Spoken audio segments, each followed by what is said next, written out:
KNM-ന്റെ ഉംറ സംഘം ഇപ്പം എത്തി നിൽക്കുന്നത് വഹദ് താഴ്വരയിലാണ്. ഈ പ്രദേശത്താണ് വഹദ് യുദ്ധം നടന്നത്. ആ കാണുന്നത് നീണ്ടു നിൽക്കുന്ന ഉയർന്നു നിൽക്കുന്നതാണ് വഹദ് മല. ഇത് ഒരു 7 കിലോമീറ്റർ നീളമുള്ള മലയാണ്. ഈ കാണുന്ന ഖബർ ഒന്ന് ഹംസ റളിയല്ലാഹു അൻഹുവിന്റെ ഖബറാണ്. മറ്റൊന്ന് അബ്ദുല്ലാഹി ഇബ്നു ജഹ്ഷ റളിയല്ലാഹു അൻഹുവിന്റെ ഖബറാണ് എന്ന് പറയപ്പെടുന്നു. അല്ലാഹു അലം. ഈ മലമുകളിലാണ് 50 അമ്പെയ്ത്തുകാരെ നബി സല്ലല്ലാഹു അലൈഹി വസല്ലമ നിർത്തിയിരുന്നത്. ആ കാണുന്ന മലമുകളിലാണ്.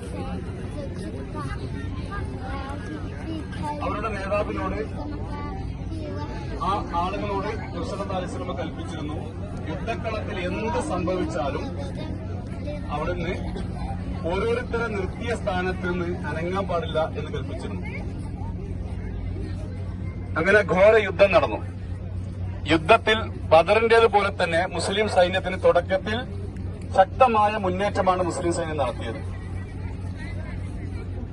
അതിന്റെ അടിസ്ഥാനത്തിൽ മലമുകളിൽ നിൽക്കുന്നവർ കരുതിയത് ശത്രുക്കൾ പിന്തിരിഞ്ഞോടി യുദ്ധത്തിൽ നമ്മൾ വിജയിച്ചിരിക്കുന്നു, അതുകൊണ്ട് യുദ്ധം വിജയിച്ചു കഴിഞ്ഞാല് പിന്നെ അവിടെ നിൽക്കുന്നതിൽ അർത്ഥമില്ല എന്ന് മനസ്സിലാക്കി ഓരോരുത്തരായി താഴോട്ടിറങ്ങി ഗനീമത്ത് സ്വത്തുക്കൾ വാരിക്കൂട്ടാനും മറ്റുമൊക്കെ തുടങ്ങി. എന്നാൽ അവരുടെ നേതാവ് അവരോട് കൽപ്പിച്ചു, ഒരിക്കലും റസൂലുള്ളാഹി സ്വല്ലല്ലാഹു അലൈഹി വസല്ലമ നമുക്ക് നിർണയിച്ചിരുന്ന സ്ഥാനത്ത് നമ്മൾ ഇറങ്ങാൻ പാടില്ല. പക്ഷേ യുദ്ധം വിജയിച്ചല്ലോ എന്ന് കരുതി അവരിറങ്ങി.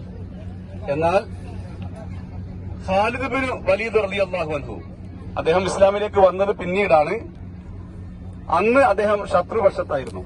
ഈ മലയുടെ പിന്നിലൂടെ തിരിഞ്ഞോടിപ്പോയ, പരാജയപ്പെട്ട് ഓടിപ്പോയ ഖാലിദ് ബിൻ വലീദ് റളിയല്ലാഹുവിന്റെ നേതൃത്വത്തിലുള്ള സൈന്യം ഈ മലയുടെ പിന്നിലൂടെ വന്നിട്ട് പിന്നിൽ നിന്ന് ആക്രമിക്കുകയാണുണ്ടായത്. വലിയൊരു പരീക്ഷണമായിരുന്നു.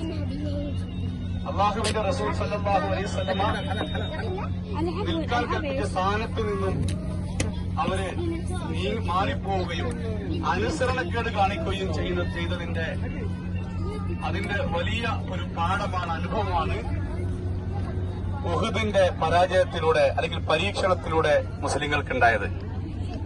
അപ്പൊ നമ്മളെ സംബന്ധിച്ചിടത്തോളം ഇതിലുള്ള ഒരു സന്ദേശം, സർവ്വസൈന്യാധിപൻ നേതാവ് നമ്മളോടൊരു കാര്യം കൽപ്പിച്ചാൽ അത് ശരിക്കും കൃത്യമായി പാലിക്കുക എന്നുള്ളത് വലിയ ഒരു സന്ദേശമായി ഇതിലൂടെ നമുക്ക് ഉൾക്കൊള്ളാനുണ്ട്. അങ്ങനെ 70-ലധികം ഹംസ റളിയല്ലാഹു അൻഹു, അബ്ദുല്ലാഹി ഇബ്നു ജഹ്ഷ റളിയല്ലാഹു അൻഹു, പതാകവാഹകനായിരുന്ന മുസ്അബ് ഇബ്നു ഉമൈർ റളിയല്ലാഹു അൻഹു തുടങ്ങിയ പ്രമുഖരായ 70-ലധികം സഹാബികൾ ഈ ഉഹദ് യുദ്ധത്തിൽ ഷഹീദാവുകയുണ്ടായി. ഇതിന്റെ ചരിത്രവും പാഠമൊക്കെ നമ്മൾ ഉൾക്കൊള്ളുക. ഇവിടെ ഈ സ്ഥലത്ത് വന്നാല്, ഒരു മക്ബറയിൽ വന്നാൽ എന്ത് മര്യാദയാണോ ഒരു മുസ്ലിം പാലിക്കേണ്ടത് അത് തന്നെയാണ് ഇവിടെയും പാലിക്കേണ്ടത്. ഇവിടെ നമ്മൾ വരുമ്പോൾ പല ഭാഗങ്ങളിലായിട്ട് പ്രത്യേക പ്രാർത്ഥനകളും മറ്റുമൊക്കെ നടക്കുന്നു.